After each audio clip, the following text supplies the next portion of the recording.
Alright,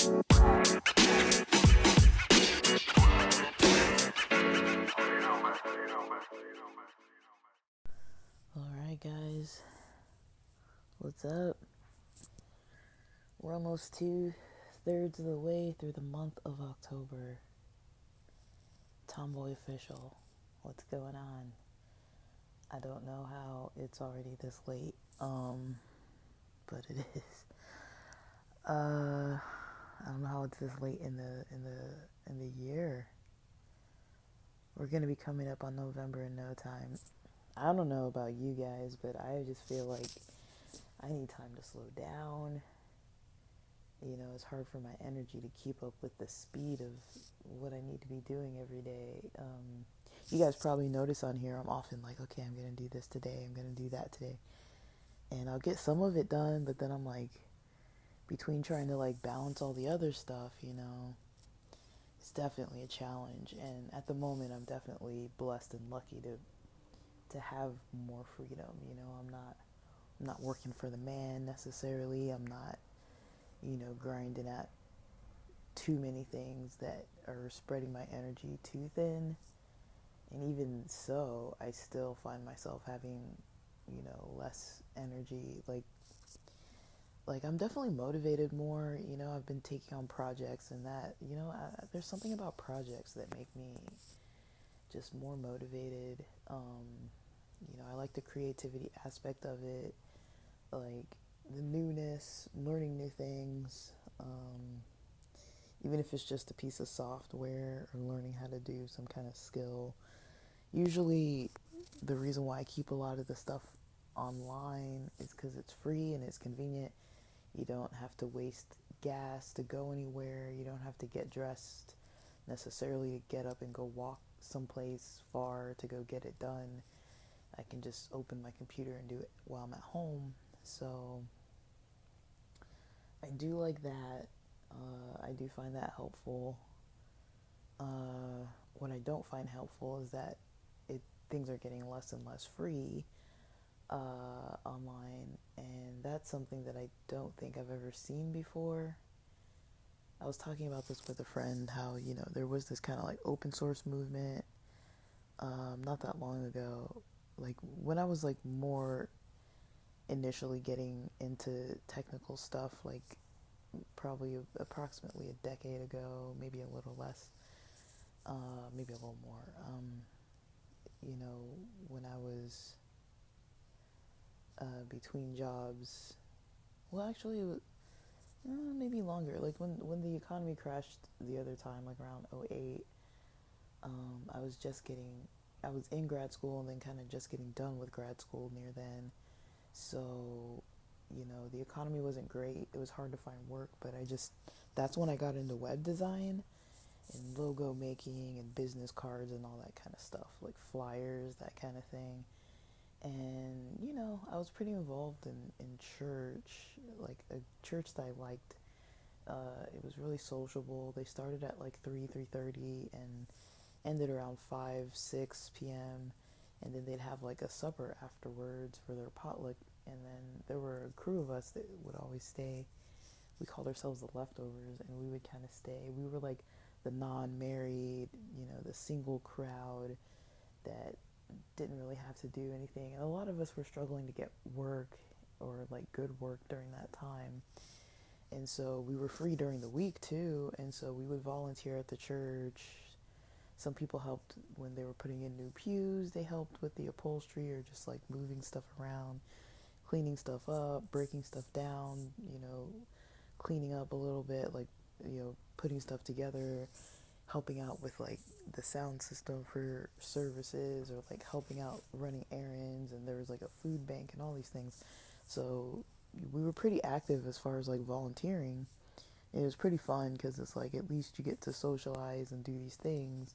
So sometimes I'd see some of these people during the week here and there.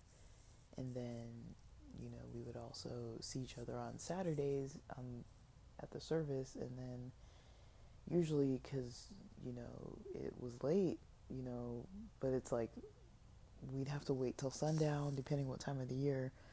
Sundown would be after service like near 8 something p.m., and then other times of the year sundown would be early, like around 4 something p.m.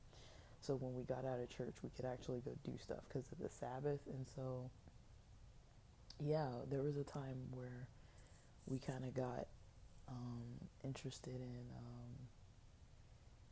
just doing fun stuff. Um, we kind of were enjoying ourselves with that. And, so I got into the whole thing. I got like pretty, I had a pretty good time with people. And I think most of us had, a pretty decent time together. And, while I was looking for work, it was hard finding work. I was getting interviews at like some of the UCs and different big labs and stuff, and everybody wanted me to have clinical experience, which I had none of. And so that's what led me to end up going to try to get a PhD through a clinical program that also offered research. But I mostly wanted the clinical experience so I could get a job in research. I didn't really think I was going to go the route of like landing into clinical and staying there for a lengthy amount of time. But yeah, that's kind of how I got into tech stuff, though, was just whenever I had time, and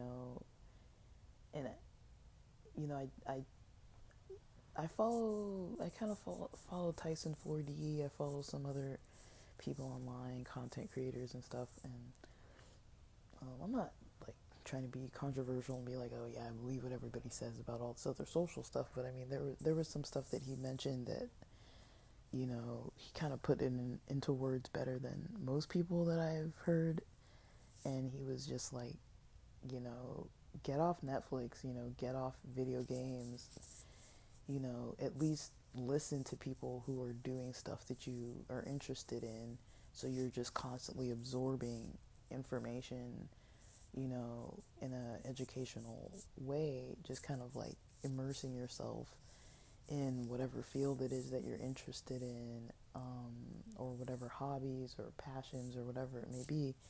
You'll learn it faster that way versus like just entertaining yourself for entertainment's sake. You'll get more ideas. I'd say, it's good to kind of shut it off too. Like, you can't just always, like, if you're into finance, you can't just always be just like learning and reading and like talking about finance. Like, you gotta have other interests, or just have times where you're able to like zone out too, like, because that helps with the creative process and like learning and everything. But yeah, I was kind of just thinking about that, where I was just like, yeah, like, there's a lot of stuff that I get into on the side that has almost always come in handy, somewhere down the line, whether it's helping other people or volunteering, just giving out information like I do on here sometimes, just like, hey, this is what I've learned around the way, but trying not to be too, you know, um, too,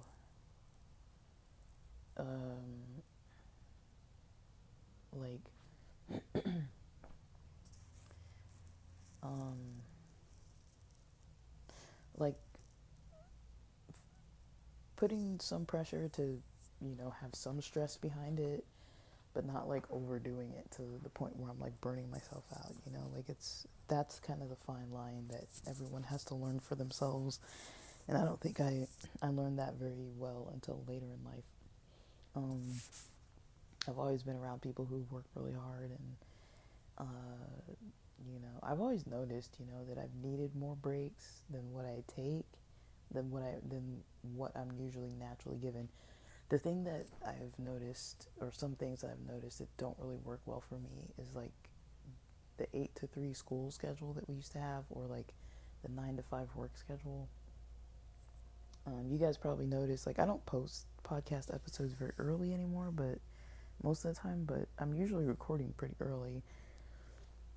I talk about often how I'm awake pretty early, and so usually that's kind of how I roll. It's like I'm up, I'm ready to go, I'm not trying to sit back forever, on some of this stuff. And so,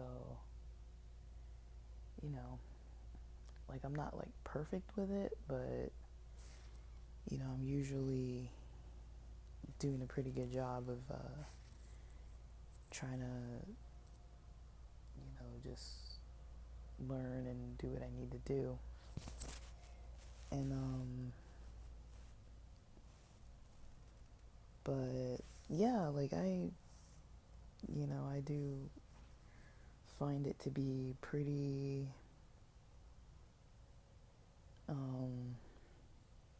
helpful. I find it to be pretty helpful to just, find skills to just like learn, even if I'm not trying to learn it for school or work or something, just something that takes me into something that I'm actually interested in. It doesn't matter what it is, maybe I'm trying to learn some kind of, kinesthetic balance technique physically or something, or maybe I'm trying to learn some kind of breath work, or maybe I'm trying to learn, some kind of skill, like anything that's like skill building, you know, learning about weightlifting, things that you can like learn and then practice. I find that to be very helpful. And I usually just gravitate towards the stuff that's online because it's just, for me, it's convenient.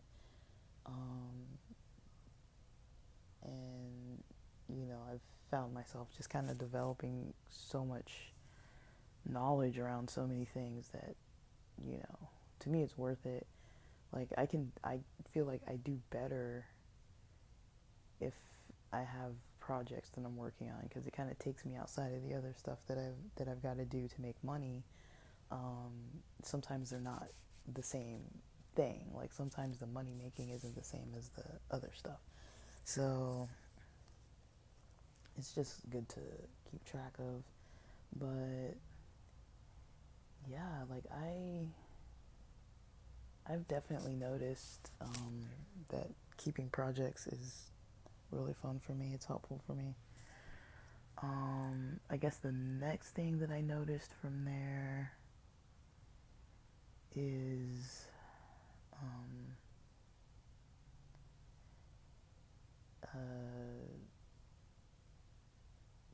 I'm not the most organized person, because I do have a lot of interest in things, so I do find myself, I like the challenge of stuff, but sometimes it's like, when do you quit? When do you step away and revisit it at a later time? Like, that can be hard to kind of realize. And another thing is kind of like not falling into all of these weird like clickbait categories. Not falling into, all of these like just basically all the clickbait that's just like, do this, do that. I did this way and whatever, and like you don't really have the statistics on like, okay, what does this really look like? For like the general population, is it like one person doing one thing and that worked for them and it works for a few people, or is it like it can really be applied to a lot of people? Examples would be education, right? Like we're all taught, go to college, get a degree, and it kind of depends on the economy, so I'm not going to hold that to this example, but how many times do you really hear of people going to school, using student loans, getting their degree, paying off their loans fast, while using their degree, or at least having the degree help them get a foot into the field and working in a job where they can kind of move themselves up? That, to me, sounds ideal, But of all the people I know who are working a lot, I don't really know, just personally, I don't really know that many people who go that route. Like a lot of people I know who go to school do it because they want the job security, but do they really like their job? You know, a lot of people don't.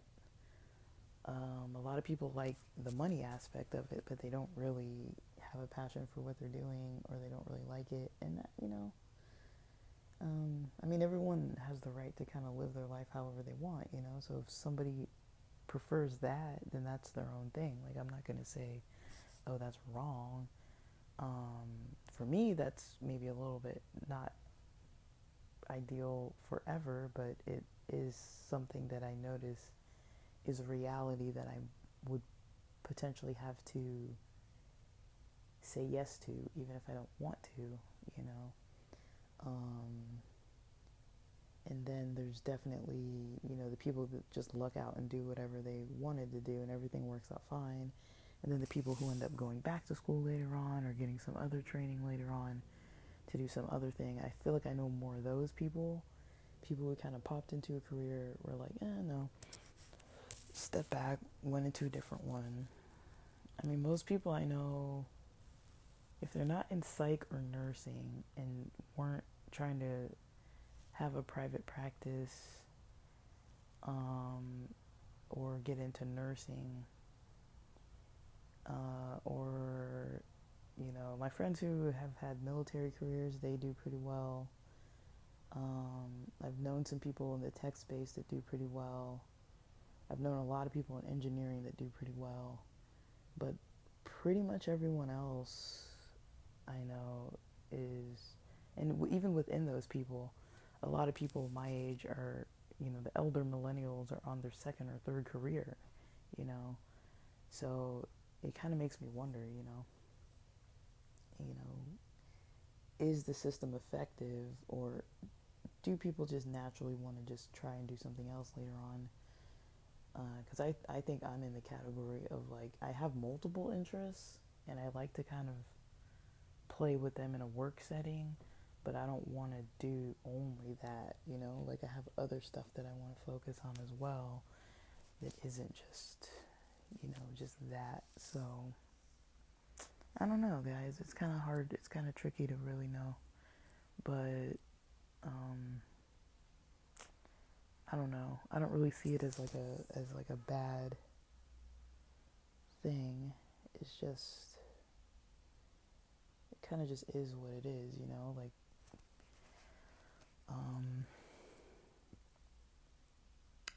so anyway, so with my sleep, I slept pretty good, woke up pretty refreshed, slept through the night. So I think if I don't have any cannabis products in the evening, I don't sleep through the night, because this is the second time this week I slept straight through the night without waking up. And I know I took an edible Wednesday evening, and then 2 days ago I also did. And both of those days I had C4, which means that usually C4 makes it so I can't really, it's a pre-workout, it makes it so I can't sleep easily. So that didn't even affect me, so I don't know.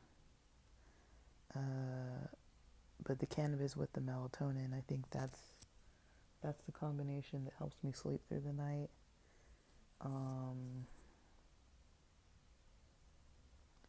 And I feel pretty refreshed.